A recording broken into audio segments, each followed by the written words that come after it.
ఆరోగ్యంగా ఉంటాం, అందరం ఆనందంగా ఉంటాం, స్ట్రెస్సే ఉండదు. మా సత్యకుమార్కి పని ఉండదు, హాస్పిటల్లో మందులే అవసరం లేదు, ఆ డబ్బులు కూడా వినోదం కోసం ఖర్చు పెడతాడు. అందుకే అడుగుతున్న పయ్యావుల కేశవ్ గారిని,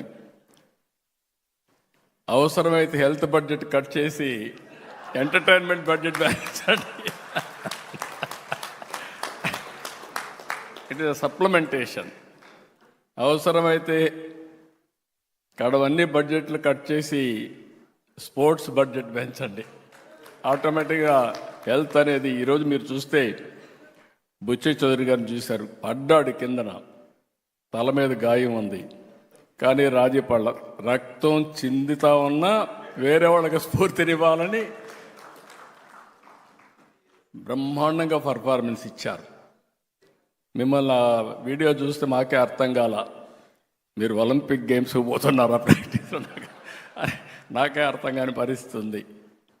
అంటే మీరు ఆడిన విధానం, మీరు చూపించిన చొరవ, ఆ స్ఫూర్తి, అన్నింటికంటే రాష్ట్రంలో క్రీడా స్ఫూర్తిని మీరు రగిలించే పరిస్థితికి వచ్చారు. ఒక మాటలో చెప్పాలంటే, నేను గద్దె రామ్మోహన్ రావును చూశాను, అన్ని ప్రైజులు ఆయనే కొట్టేశాడు. ఇక్కడ కూడా తెల్లవారితో నిద్రలేసి పాదయాత్ర వాకింగ్ చేస్తూ ఉంటాడు, అది ఇక్కడ రిఫ్లెక్ట్ అయ్యింది. అదే మరి మహిళలు అయితే అందరూ కూడా పోటీ పడ్డారు, కొద్దిగా ఎంటర్టైన్మెంట్లోనే తక్కువగా ఉన్నారు. స్పోర్ట్స్లో పర్ఫెక్ట్, కానీ ఎంటర్టైన్మెంట్లో కూడా రావాలి మీరు. నెక్స్ట్ టైం నుంచి వస్తారు, అదే నెక్స్ట్ టైం నుంచి వస్తారు. ఇవన్నీ చూసిన తర్వాత నాకు ఒక స్ఫూర్తిదాయకంగా ఎమ్మెల్యేలు కానీ అసెంబ్లీ కానీ ఉండాల్సిన అవసరం ఉంది. మనం ఎప్పుడు మిత్రపక్షం, లేకుంటే ప్రతిపక్షం, లేకపోతే అధికార పక్షం అనేది ప్రజా సమస్యలపైన పోరాడడం కోసం తప్ప వ్యక్తిగత విభేదాలు లేవు. మేము చూసేవాళ్ళం, హోరాహోరీగా పోరాడేవాళ్ళం. బయట వస్తే పక్కనే లాబీకి వస్తానే ఆప్యాయంగా పలకరించుకునేవాళ్ళం. అది పాలిటిక్స్. ఒక మాటలో చెప్పాలంటే మన రాష్ట్రంలో రాజకీయాలు కలుషితం అయిపోయినాయి. ఏదో బద్ధ శత్రువులుగా. ఓసారి నేను చూశాను, మర్రి చెన్నారెడ్డి గారు ముఖ్యమంత్రి, నేను ప్రతిపక్షంలో ఉన్నాను. నేను ఎమోషన్లో బల్లగుద్దాను, అసర్టివ్గా చెప్పడానికి. ఇమీడియట్గా ఆయన కోపం వచ్చింది, చాలా ఎగోయిస్టిక్గా ఉంటాడు ఆయన. కోపం వచ్చింది, కోపం వచ్చి ఏమిటి ఏమనుకుంటున్నావు, బల్లగొత్తావను అన్నాడు.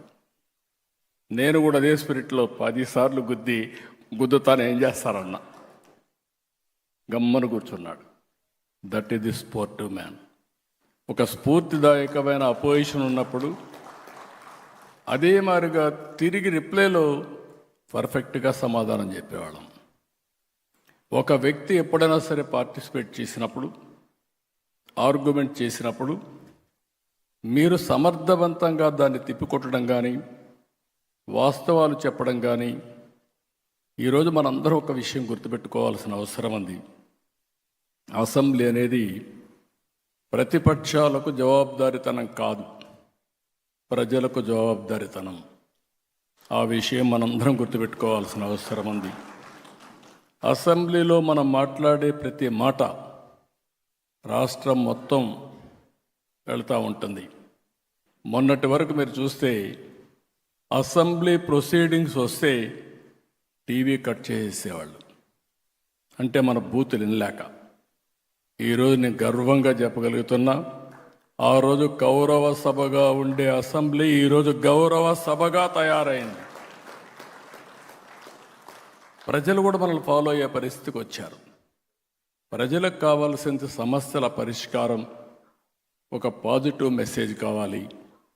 బూతులు తిట్టుకుంటే మనకు ఆనందం కానీ, తిట్టిన వాడికి ఆనందం కానీ, ప్రజలకు కాదని చెప్పి కూడా నేను మీకు తెలియజేస్తున్నా.